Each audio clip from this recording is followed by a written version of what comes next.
નમસ્કાર મિત્રો, અમારી યુટ્યુબ ચેનલમાં તમારું હાર્દિક સ્વાગત છે.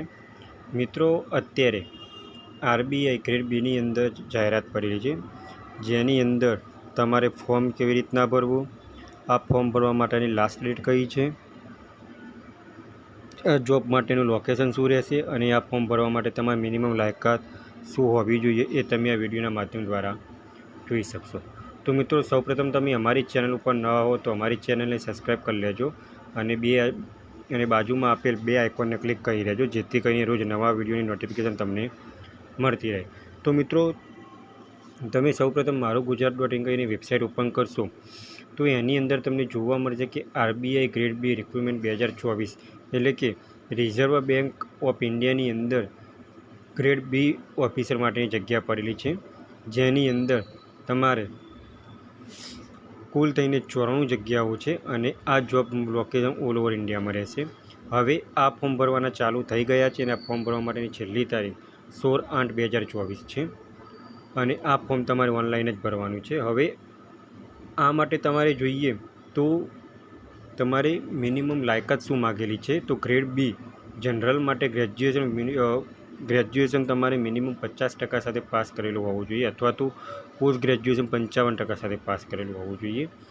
બીજી ગ્રેડ બી એટલે કે DEPR માટે પોસ્ટ ગ્રેજ્યુએશન પીજી, જેની અંદર તમે ઇકોનોમિક્સ કરેલું હોવું જોઈએ અથવા PGDM અથવા MBA ફાઇનાન્સ કરેલું હોવું જોઈએ.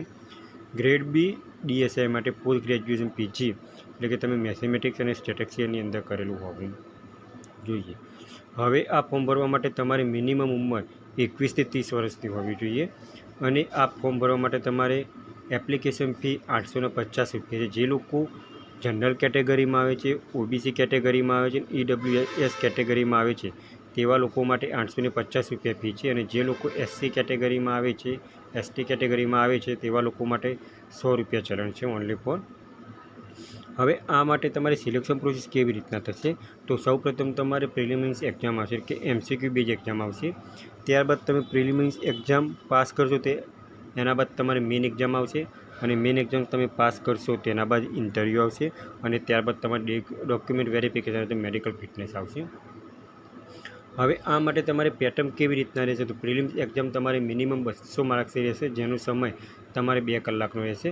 હવે એની અંદર શું પૂછાશે, તો જનરલ નોલેજ પૂછાશે, ઇંગ્લિશ લેંગ્વેજ પૂછાશે, કોમ્પિટિટિવ એપ્ટિટ્યૂડ એટલે કે તમારે મેથેમેટિક્સ રિઝનિંગ પૂછાશે અને મેન્સ માટે તમારે પેપર 1 ઇકોનોમિક્સ અથવા સોશિયલ એટલે કે તમારું જે ગ્રેજ્યુએશનમાં જે વિષય સબ્જેક્ટ હશે એના લેવલનું 50% પૂછાશે, જેનો સમય 90 મિનિટનો રહેશે, 100 માર્ક્સનું પેપર રહેશે.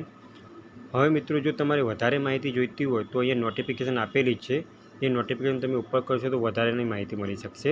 અહીંયા તમે નોટિફિકેશનની અંદર જોઈ શકો છો કે ઓફિસર ઇન ગ્રેડ બી માટે જનરલ માટે 66 જગ્યાઓ છે, ઓફિસર ગ્રેડ બી DR એટલે કે department economics and policy research માટેની 21 જગ્યાઓ છે અને ગ્રેડ બી DR એટલે કે department of statistics and information management માટે 7 જગ્યાઓ છે.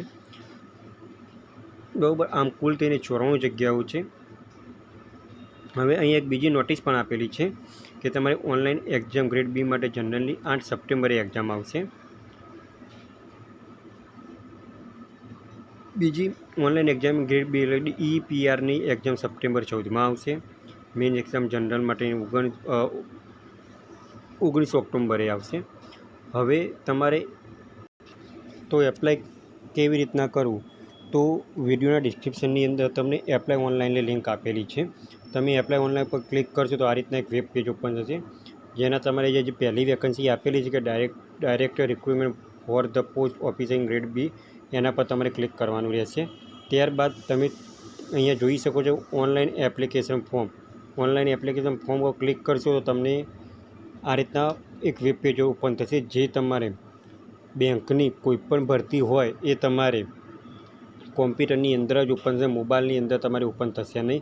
જો તમે મોબાઈલની અંદર ઓપન કરવા જશો તો આ પ્રકારનું એક નોટિસ આવે કે this website is variable only in landscape mode, એટલે કે તમારે ફક્ત ને ફક્ત બેંકોની જે ભરતી હોય એ તમારે કોમ્પ્યુટર અથવા લેપટોપની અંદર જ તમારે ઓપન થશે.